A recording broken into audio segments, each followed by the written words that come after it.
जय मां पूर्णागिरि। उत्तराखंड में चंपावत जिले में टनकपुर के निकट नेपाल की सीमा से लगा सुप्रसिद्ध पूर्णागिरि देवी का मंदिर अन्नपूर्णा पर्वत के शिखर में स्थित है। मां पूर्णागिरि को पुण्यगिरि देवी के नाम से भी जाना जाता है, पुण्य प्रदान करने वाली देवी। मंदिर तक का रास्ता अत्यंत मनोरम प्राकृतिक सुंदरता से आच्छादित है। पूर्णागिरि मंदिर उत्तराखंड राज्य के चंपावत जिले में शारदा नदी के निकट स्थित है। यह स्थान देवी की 108 सिद्धपीठों में से एक है। कहा जाता है कि दक्ष प्रजापति की कन्या और शिव की अर्धांगिनी सती की नाभि का भाग यहाँ पर विष्णु चक्र से कटकर गिरा था। टनकपुर रेल और सड़क मार्ग से अच्छी तरह कनेक्टेड है। दिल्ली से टनकपुर की दूरी सड़क मार्ग से लगभग 345 किलोमीटर है। टनकपुर रेलवे स्टेशन से पूर्णागिरि मंदिर की दूरी करीब 24 किलोमीटर है। ट्रेन से हल्द्वानी या लाल कुआं या रुद्रपुर पहुंचकर भी टनकपुर के लिए नियमित अंतराल पर चलने वाली बस अथवा टैक्सी से पहुंचा जा सकता है। पॉपकॉर्न ट्रिप यूट्यूब चैनल में आपका स्वागत है। पूर्णागिरि मंदिर से जिला मुख्यालय चंपावत से पूर्णागिरि मंदिर की दूरी 95 किलोमीटर है। पूर्णागिरि मंदिर में वर्ष भर श्रद्धालु आते रहते हैं। पूर्णागिरि मंदिर में होली के बाद 3 महीने मेले का आयोजन होता है। इस समय सभी प्रांतों के साथ नेपाल से भी श्रद्धालुओं का बड़ी संख्या में आगमन होता है। साथ ही नवरात्रि के समय भी मां के दर्शनार्थी बड़ी संख्या में यहाँ आते हैं और यात्रियों की गाड़ियाँ ठुलीगाड़ नाम की जगह में पार्क होती हैं। इससे आगे मोटरेबल रोड नैरो है, इसलिए ठुलीगाड़ से आगे 5 किलोमीटर की दूरी टुन्यास तक शटल सेवा चलती है। बहुत ज़्यादा आवाजाही होने अथवा रोड में लैंडस्लाइड होने पर ठुलीगाड़ से आगे टुन्यास तक की दूरी पैदल तय करनी होती है। यह स्थान है टुन्यास। यहाँ पर कुछ दुकानें, धर्मशालाएं और भोजनालय है। यहाँ से मां पूर्णागिरि मंदिर के लिए पैदल मार्ग आरंभ होता है। पहले कुछ सीढ़ियाँ नीचे को और फिर ऊपर मंदिर के लिए चढ़ाई शुरू होती है। यहीं पर भैरव मंदिर है। परंपरा के अनुसार भैरव मंदिर के दर्शन पूर्णागिरि मंदिर के दर्शन करने के पश्चात किए जाते हैं।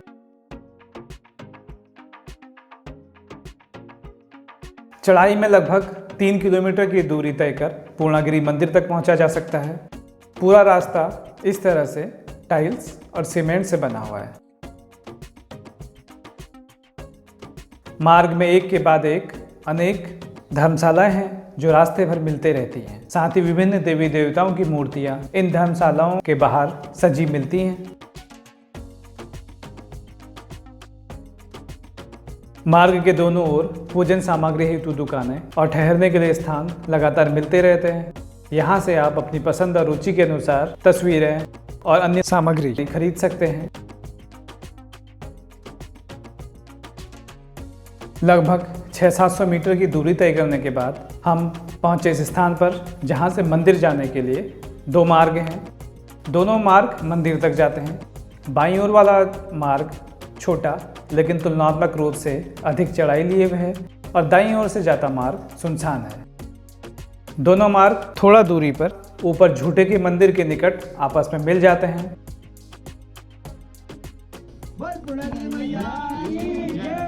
यह है झूठे का मंदिर। इस मंदिर से जुड़ी एक रोचक कहानी है।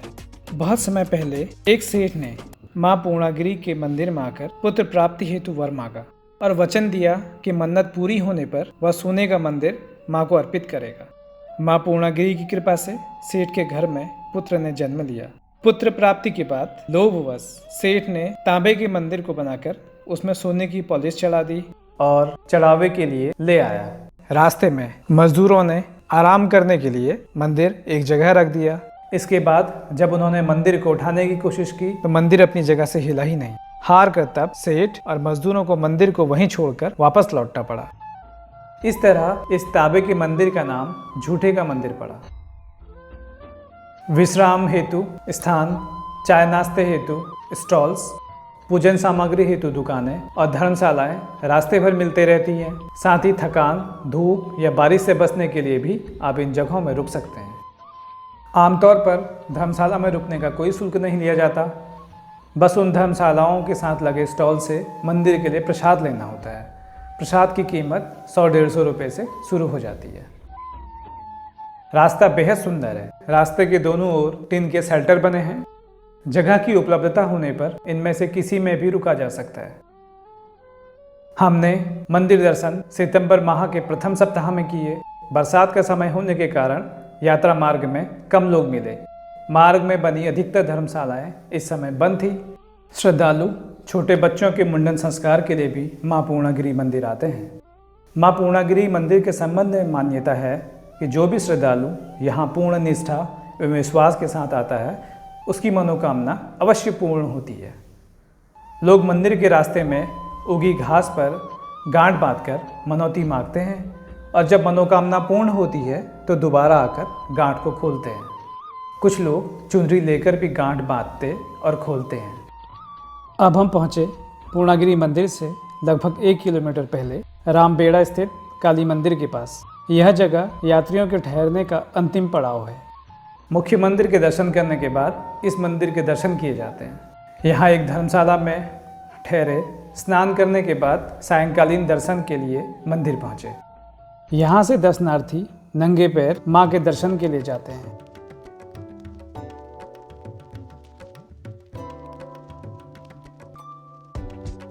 मार्ग में नदी, घाटी, प्रकृति और जंगल के खूबसूरत दृश्य देख अद्भुत अनुभूति होती है।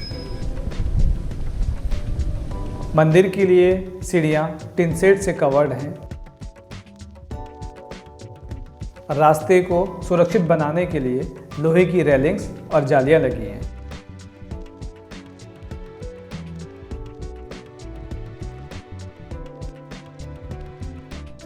मंदिर के कपाट बंद होने से पूर्व सायंकालीन आरती का दृश्य।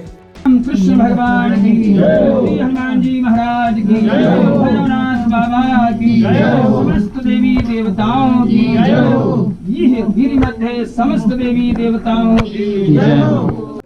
सायंकालीन पूजा के पश्चात मंदिर में कुछ समय बिता हम पुनः रामबेड़ा पहुंचे, जो कि मां पूर्णागिरि मंदिर के पूर्व यात्रियों के ठहरने का अंतिम पड़ाव है। यहाँ धर्मशाला के निकट भोजन कर रात्रि विश्राम किया। अगली प्रातः स्नान आदि से निवृत्त हो मंदिर के पुनः दर्शन के लिए गए। तब तक दर्शनार्थियों की लंबी कतार लग चुकी थी।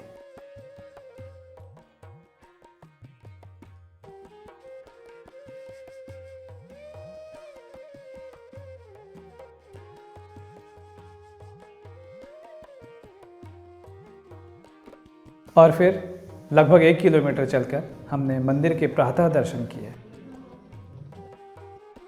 सुबह हल्की बारिश के साथ धुंध ने मौसम को काफ़ी सुहावना बना दिया था। ऐसा लग रहा था जैसे आसमान में बादलों के ऊपर तैर रहे हों। अब इस मंदिर से जुड़ी एक पौराणिक कथा के बारे में जानते हैं। शिव पुराण में रुद्र संहिता के अनुसार दक्ष प्रजापति की कन्या सती का विवाह भगवान शिव के साथ हुआ। एक समय दक्ष प्रजापति द्वारा यज्ञ का आयोजन किया, जिसमें समस्त देवी देवताओं को आमंत्रित किया गया था, परंतु भगवान शिव का अपमान करने की दृष्टि से उन्हें आमंत्रित नहीं किया गया। पुत्री पार्वती सती ने अपने पति के अपमान के विरोध में दक्ष प्रजापति द्वारा आयोजित यज्ञ कुंड में स्वयं कूदकर अपने प्राणों की आहुति दे दी थी। सती की जली हुई देह लेकर भगवान शिव आकाश में विचरण करने लगे। भगवान विष्णु ने शिव शंकर के तांडव नृत्य को देखकर उन्हें शांत करने की दृष्टि से सती के अंग पृथक पृथक कर दिए। जहाँ जहाँ पर देवी सती के अंग गिरे वहाँ शक्तिपीठों की स्थापना हुई। इसी क्रम में पूर्णागिरि शक्तिपीठ स्थल पर माँ सती की नाभि गिरी और यहाँ पर देवी के नाभि के दर्शन व पूजा अर्चना की जाती है। माँ पूर्णागिरि मंदिर में चढ़ावे की परंपरा भी अन्य मंदिरों की तरह ही है। इस मंदिर में चढ़ावे के लिए नारियल एवं चुनरी का विशेष महत्व है।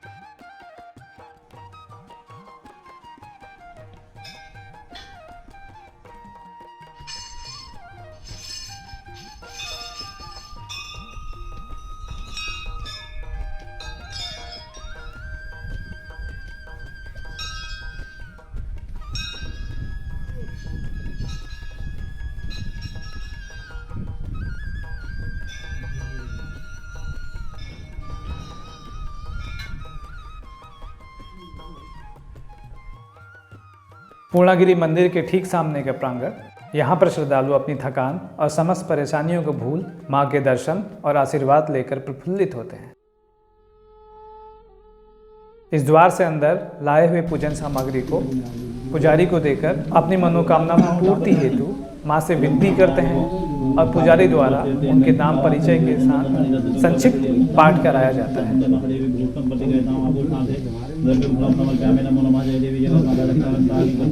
चढ़ावे हेतु लोग अपनी श्रद्धा के अनुसार सामग्री लाते हैं।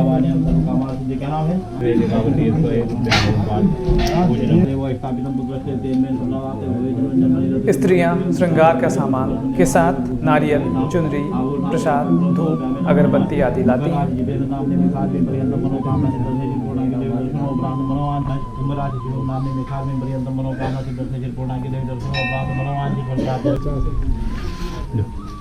ओमेतंते देवासी जगदम्बा महापूजन करबले आगच्छन्तु यादिष्ठन्तु सुप्रतिष्ठो प्रदभव इदं सम्मयादिव स्थापितं पुत्रस्ते तेमेन सबलावाप्ते भवे जन्म जन्मनि रत्नकं वैडूर्य मुक्त कामना सिद्धस्य पूर्णांगि देवी दर्शनो मनोवांछित फल प्राप्ते देवी गावति पिता व्यापन पाठ।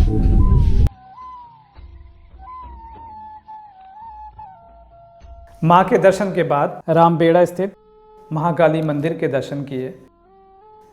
माँ काली को नारियल अर्पित किया जाता है, जिसका एक भाग देवी के चरणों में समर्पित कर शेष प्रसाद स्वरूप ग्रहण किया जाता है। माँ के दर्शन के बाद कुछ बेहद दिलचस्प नज़ारों के साथ समय बीता वापस टुनियास के लिए उतरे, उसी मार्ग से जिससे बीते दिवस आए थे। रास्ते में हमने झूठे के मंदिर से नीचे जाने का दूसरा मार्ग लिया और फिर पहुंचे मोटरेबल रोड से ठीक पहले भैरव मंदिर में, जहां भगवान भैरव के दर्शन किए।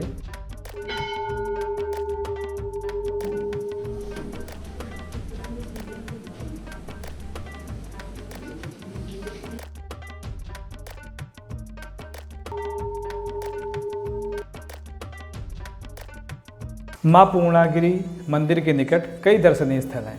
टनकपुर अपने आप में एक दर्शनीय शहर है।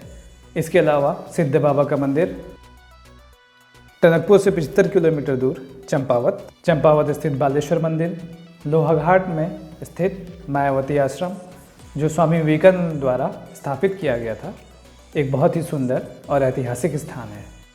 चंपावत के निकट सिखों का प्रसिद्ध धार्मिक स्थल गुरुद्वारा श्री रीठा साहब भी चंपावत जिले में चंपावत से लगभग 70 किलोमीटर अल्मोड़ा जाने वाले रास्ते में है। इसके अलावा सिखों का एक अन्य बेहद प्रसिद्ध धार्मिक स्थल श्री नानक मत्ता साहब भी टनकपुर से लगभग 40 किलोमीटर की दूरी पर हल्द्वानी रोड में स्थित है। जो भी श्रद्धालु माँ पूर्णागिरि मंदिर के दर्शन के लिए जाते हैं, उसे सिद्ध बाबा के दर्शन हेतु भी जाना होता है। सिद्ध बाबा का मंदिर नेपाल सीमा में टनकपुर के निकट स्थित है। माँ के इस पावन धाम के दर्शन के साथ इस वीडियो सफ़र में यहीं तक। उम्मीद है आपको पूर्णागिरि मंदिर से जुड़ी जानकारी देता वीडियो पसंद आया होगा। उत्तराखंड राज्य से जुड़े विभिन्न स्थानों की जानकारी देते पूर्व में प्रकाशित वीडियो भी आप पॉपकॉर्न ट्रिप चैनल में देख सकते हैं। जब भी समय मिले ज़रूर देखें। माँ सबका कल्याण करें। फिर एक नई वीडियो के साथ मुलाकात होगी पॉपकॉर्न ट्रिप चैनल में। वीडियो देखने के लिए आप सबका धन्यवाद।